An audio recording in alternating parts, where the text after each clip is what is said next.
Opa! Você acabou de chegar no canal oficial de cortes do MandaCast. É um prazer te receber por aqui. Antes de assistir o vídeo, não esquece de só curtir esse vídeo, comentar alguma coisinha muito fofa e se inscrever aqui. Verdade. E aquele que começou a boa obra é fiel para completá-la. Paulo escreve isso. A igreja, né, em Filipos, aos filipenses, nós somos uma obra em andamento. A gente estava até conversando isso no Gêmeos. Uma teoria, eu queria ver o que o senhor acredita em relação a isso. Porque eu acredito que isso não faz parte, se a gente parar para ver, do nosso contexto com tanta intensidade como a gente ouve em relação antigamente. Até em relação à minha adolescência, já vi coisas muito diferentes que hoje não tem. O pessoal fala de esfriamento de dons, mas não é só isso. Eu lembro, não sei se você vai lembrar, de um dia, 12 dias de clamor, e uma pessoa, ela estava possessa no meio do culto. E mano, foi uma cena absurda, porque a gente tava na galeria, você lembra? Eu e o Lucas, a gente tava lá na tela, trocando assim, a gente ficava trocando lá o negócio. E a moça começou a se debater, a gente viu, era muita gente indo pra segurar ela, muita gente. E foi assustador, porque o pessoal tava segurando e tava puxando. O pastor Joel mandou soltar, acho que o pessoal que tava em volta ficou apavorado. E essa mulher lá na galeria, lá em cima, na galeria, o pastor Joel tava no lá embaixo. Essa cena pra mim é muito marcante, mano. Eu lembro um dia como eu fiquei arrepiado. Porque ele falou pra soltar. Eu falei, solta não, eu tô aqui em cima. Solte que ela me pega aqui. O bicho era muitos homens segurando ela e ela se debatendo. Falou, solta, solta. E lá de baixo ele falou, eu não vou precisar subir. É no nome de Jesus. Amém. Que você vai sair. Mano, só tipo apontou. E a gente lá... Essa questão de autoridade, ela é delegada sobre as nossas vidas. Não, ele não precisava subir porque a autoridade estava sobre ele. Exato. E isso a gente tem que ter essa convicção. A questão é que que eu falei, que eu comentei no Gêmeos, essa teoria, é que justamente por ter visto aquilo, posso dizer por mim também, aquela realidade se tornou, aquela realidade do mundo espiritual se tornou muito mais real para mim. Muito mais real. Eu acredito, eu tenho sentido isso, que pode ser uma estratégia de Satanás justamente ocultar isso. Porque se os nossos adolescentes veem esse tipo de coisa acontecer, nossos jovens veem, para eles fica muito mais real. Eu acredito que o objetivo dele é justamente que o pessoal ignore. Não, realmente não existe. Não existe. Nem sinta nada. Paulo orienta sobre isso, que nós não devemos ignorar os ardis de Satanás. Exato. E eu acho que hoje tem sido ignorado. Agora, duas coisas vale a pena salientar. Mesmo que essas coisas aconteceram comigo na minha juventude, adolescência, juventude, as experiências que eu tive com Deus, em todo o meu trajeto no ministério pastoral, até hoje, o meu foco nunca foi buscar isso. Meu foco sempre foi em Deus. Não procurando isso não. Mas tem gente que fica obcecado por isso. Né? Ela lê um livro lá dos anos 80 da Rebeca Brown, ele veio libertar os cativos e ele acha agora que todo mundo é um endemoniado em potencial. Né? Então, o foco não foi isso. Essas coisas aconteciam. Tirando esse caso da nossa infantilidade, no exemplo que eu lhe dei, exatamente, as coisas aconteciam naturalmente. Nós não procurávamos isso. Estávamos centrados em buscar a Deus. E as coisas aconteciam. Então, uma cura que aconteceu, consequência de um culto, de uma pregação, mas focado em Deus. Duas coisas são importantes dizer no mundo espiritual quando se fala do confronto com a batalha espiritual. Você não pode superestimar, mas você também não pode subestimar. Então você tem que ter uma visão equilibrada. Sim. O que te dá essa visão equilibrada? Quanto mais você conhece a verdade, mais você vai dissipar as trevas, você não vai estar enganado.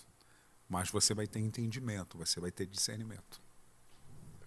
Então é importante, eu acho que, colocar essa questão. Em relação da autoridade espiritual, contar uma experiência de quando eu pastoreei a igreja em Paranaguá. Eu lembro de uma situação que aconteceu, eu estava num culto, e era um culto, se não me engano, de quinta-feira, e eu já ia pregar e, de repente, veio um papel pedindo oração e próximo da igreja havia uma situação de uma mulher que estava possessa. E olha o que é o poder da autoridade delegada. E pedindo que alguém fosse lá. E eu coloquei isso no púlpito. Eu falei, olha, pessoal, há um pedido aqui, estão pedindo que algum obreiro vá lá, por mais que estejamos no meio do culto, alguém pode ir. Aí foi um diácono. Né? O diácono todo, não, pastor, deixa comigo. Comigo ninguém pode. O cara metidinho, rapaz. Metidinho. Aí ele foi lá, daqui a pouco ele volta, né? Todo com a terno amassado, aquela época de usar terno, aquela coisa toda. Tomou uma surra. Aí nós tínhamos aquela época o hábito de os pastores e presbíteros sentarem no púlpito. Tinha as cadeiras, né? E o presbítero lá, ó, com a perninha cruzada, com o gelzinho no cabelo, todo metido. Quando ele olhou o diácono, ele olhou assim com aquele desprezo e falou, olhou para mim, pastor, eu vou. E foi, todo metido. Cara, os caras voltam também, ó, o cabelo tudo para lá, a gravata para um lado e tal. E eu fiquei constrangido com aquilo, imagina isso tudo acontecendo no meio do culto e vendo toda essa situação. Aí eu parei o culto e falei, irmãos, nós vamos orar, eu vou ter que ir lá, né? Porque estão dizendo que o demônio está matando a mulher. No fundo da igreja havia uma senhora chamada Leontina, se eu não me engano o nome dela. Ela deveria ter na época, não sei se ela é viva ainda, mas naquela época, eu tinha o quê, meus 27 anos, ela levanta a mãozinha dizendo assim, pastor, com dificuldade ainda lá no fundo, eu vou. Quando ela falou eu vou, eu vi o presbítero e o diácono olhando um para a cara do outro e dando risada, um para o outro. Se eu apanhei... Fizeram isso comigo, coitado da velhinha. Rapaz, aí 2 senhoras diaconisas foram acompanhando a dona Leontina. Eles contam, e eu acredito categoricamente nisso, era um sobrado, o espírito maligno na vida da pessoa estava no andar de cima, e vão levando a senhorinha. Quando ela põe o pé para subir o degrau, para ir até o quarto onde a mulher estava endemoniada, lá em cima, as pessoas que estavam à volta dela, segurando, tentando resolver o problema, ouviram o espírito maligno falar na boca dela. Ih, agora eu tenho que ir embora, porque essa que vem aí, eu não posso contra ela. E foi embora. Não deu nem para subir a escada. Não precisa nem orar. Você falou da autoridade do pastor Joel, aqui embaixo, na nave da igreja, e o demônio lá em cima na galeria, autoridade delegada. A dona Leontina não precisa nem subir, cara. Porque o inimigo sabe, ele expressa isso lá com os filhos do sacerdote, né? Eu sei quem é Paulo, sei quem é Jesus, mas Sim, vocês. Os filhos de Seva. Exatamente, quem são? Justamente essa história também é muito marcante, porque eu não sei se o pessoal... Eram 7 contra um demônio e levaram uma surra, saíram pelados de tanto apanhar. E é um mundo... É que o senhor falando, eu acredito que fala com muita naturalidade, porque o senhor viu e vivenciou isso. Eu não sei se é algo que a procura pelo avivamento pode trazer para perto... Não a procura por esse tipo de experiência, mas estou falando da parte da realidade do pessoal compreender, ter a mente aberta para o mundo espiritual. Uhum. Porque eu vejo, a gente tem uma superficialidade muito grande. O que eu penso é que o avivamento traz isso. Você olha para a história e os avivamentos que ocorreram, sempre no contexto de igreja, sempre vai acontecer essas coisas. Vem salvação, vem libertação, vem curas. Essas coisas vão acontecer naturalmente. Os sinais seguem aqueles que creem. Amém. Então você está crendo, está buscando um avivamento, começou a haver salvação, daqui a pouco tem algumas pessoas que começam a ser libertas de espíritos malignos, pessoas sendo curadas instantaneamente de coisas extraordinárias. Essas coisas começam a acontecer no meio da igreja. Isso está na igreja primitiva, isso é real na história da igreja, isto é o alicerce, ainda que a igreja que servimos é a Igreja de Cristo, o fundador da denominação Brasil para Cristo, da denominação a pessoa jurídica que é o Brasil para Cristo, Manuel de Melo, o ministério foi respaldado por isso. Sim, sinais. As coisas aconteciam de uma forma. Então nós estamos debaixo de um propósito específico ungido por Deus para acontecer essas coisas. De repente a gente caminha num momento da história que a gente pode perder um pouco o foco, não é o foco do reino, mas da raiz daquilo que você nasceu para fazer. O Brasil para Cristo nasceu para isso, para ser uma obra de evangelização. Era o coração do missionário Manuel de Melo fazer isso. E isso brota de tempos em tempos, assim, no coração de vários pastores. Nos anos 90, na cidade de Londrina, houve o casal 20, que nós chamamos, que era João Mendes e Wilson Tinonim, que é pastor até hoje, lá em Londrina. Foi a maior manifestação de operação de maravilhas, de curas, de salvação, muitas salvação que era acompanhado de libertação, cada casa, assim, experiências com Deus maravilhosas. O pastor Wilson conta uma experiência que aquilo arrepia, rapaz. Ele pedia, a igreja em Londrina, no Jardim Pisa, estava vivendo um avivamento tão grande. E o pastor Wilson conta que ele queria ter uma experiência pessoal com o próprio Cristo. com o próprio Cristo. Isso é matéria de angiologia. Eu falei sobre isso no seminário, no IBBC. E ele fala, Lucas, que ele queria uma experiência com Cristo, ele queria algo. Isso é o pastor Wilson Tinonim, está vivo até hoje, é diretor de uma rádio lá, pastor da nossa igreja em... eu não lembro o nome do... Vila Iara. E ele conta que queria uma experiência com Deus.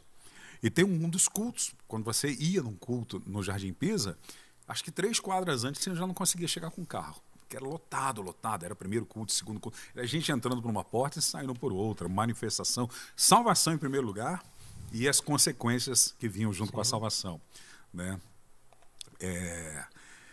E dentro disso, o pastor Wilson termina uma reunião de manhã, ele vai preparar o almoço, o pessoal, todo mundo indo embora, ele morava na igreja, e alguém bate na porta lá, palmas, e ele vai atender.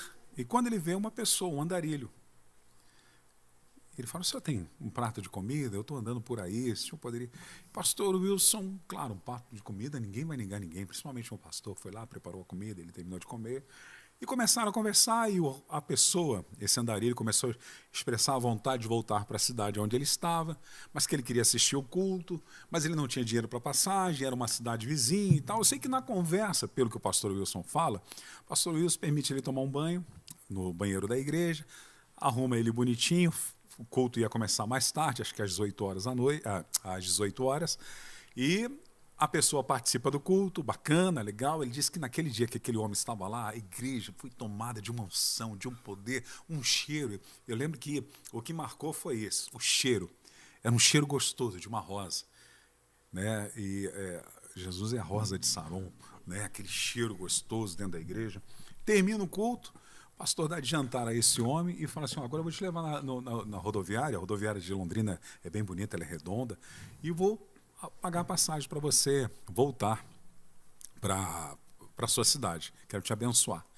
E ele vai para a rodoviária com o homem, chega lá no guichê, o guichê está fechado e não tinha mais ônibus para a cidade. Falou, puxa, pagar um hotel para ele. Na igreja do Jardim Pisa tem uma suíte. Eu já fiquei muitas vezes quando fui pregar no Jardim Pisa nessa suíte. Essa suíte não tem saída a não ser pela porta. Não dá para sair pela janela, é só um vasculhante que tem grade por fora, não tem como. Ela é uma cama, Já tô armário, imaginando o final. armário, uma escrivaninha para os pregadores que são convidados ficarem e o banheiro, o frigobar, não tinha como. E o pastor Wilson, esse é um cara sério, está vivo até hoje, o pastor Wilson. Com todo respeito, não estou falando que ele é velho, tem quase a minha idade, né? O pastor Wilson, ele falou, puxa, ao invés de pagar um hotel para ele, eu vou levar ele para a suíte, amanhã cedo, eu levanto, pego o meu sogro e vou buscar esse homem, vou trazê-lo aqui na rodoviária. Levou o homem, o senhor não se incomoda, eu vou deixar o senhor aqui, o senhor dorme aqui, só que o senhor me perdoa. Para o senhor não se incomodar, eu vou fechar a porta por fora e amanhã cedo, quando eu vier buscar o senhor para levá-lo à rodoviária, eu abro aqui a porta, tranquilo, de boa. Aí o homem falou, não tem problema, o senhor está certíssimo, né? Beleza. Ele entrou, trancou tudo bonitinho com o romando figurino, não tinha como sair sem chave, não tinha chave de reserva, não tinha nada, vai dormir. 5 e pouco da manhã ele levanta, chamam o sogro dele, vão os dois até a suíte, quando abre a porta, a cama intacta, tudo intacto e ninguém dentro da suíte. Aí o Espírito diz a ele, você não queria me conhecer? Eu me revelei a você. Tá, doido. Mano, cara, assim, o que eu quero dizer para você, isso não deve ser seu objetivo. Se eu não ver isso, eu não sou cristão. Não. Mas o fato é que Deus é espírito. Isso é espírito, saiu do natural, da razão, é sobrenatural. Então você vai ter experiências sobrenaturais com ele. Você vê, Abraão, eu não lembro, deixa que é 18, né? Ele tá em casa, em Gênesis 18, junto com Sara na tenda, daqui a pouco chega 3 anjos. Um deles é o próprio Jesus, a materialização de Jesus.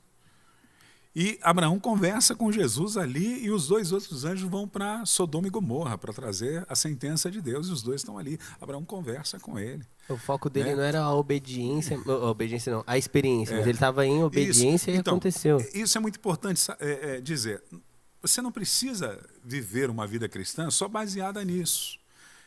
Eu só vou ser cristão se isso acontecer comigo. Não, você é cristão convicto, você tem que ser convicto. convicto, racional no bom sentido da palavra. Eis que estarei convosco todos os dias. Se eu, de repente, toda a minha vida, eu não tivesse nenhum tipo de experiência nesse campo do mundo sobrenatural, eu continuaria crendo do mesmo jeito. Essa tem que ser a convicção. Agora, isso não pode me limitar nem sabotar, no sentido de dizer que isso não existe, que isso não é possível, que isso não pode acontecer. Eu posso buscar para que consequências de salvação, libertação, curas venham acontecer através da minha vida, através da vida de cada jovem. Isso, eu falei jovem, eu também estou jovem. Então, isso pode acontecer.